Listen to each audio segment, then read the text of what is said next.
ونقول لا للعدوان، لا لتدمير لبنان، لا لتدمير إسرائيل، لا لتدمير فلسطين، ونعم لتدمير إسرائيل، لا للعجز العربي. إذا عجزت الحكومات فالشعوب مستعدة. افتحوا لنا باب الجهاد، افتحوا لنا باب الجهاد لنقف صفا واحدا مع إخواننا في فلسطين. عاوز جهاد؟ يا مرحبا، روح جاهد هناك، بس ما تخربش بلدك على تحت اسم جهاد وتطلع لي بس عشان نمشي وزاره وتدخل المخربين في وسط الزحمه دي. عاوز تجاهد فدائي، روح يلا مع الف سلامه. وانا مكتف حد؟ اللي عاوز يسافر ولازم يعلن انا مسافر عشان اجاهد، ما تروح تجاهد يا مجاهد في سبيل الله. يلا يا سيدي مع السلامه.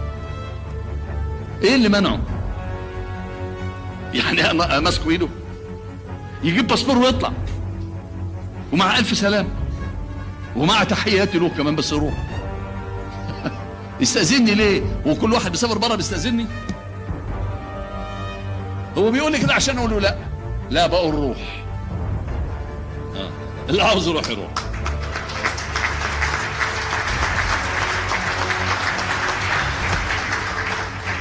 خلينا نعيش الواقع، خلينا نخرج بلدنا من الأزمة فيها. ما فيش داعي للمزايدة والكلام اللي لا يود ولا يجيب. خلينا نكون منطقيين مع أنفسنا.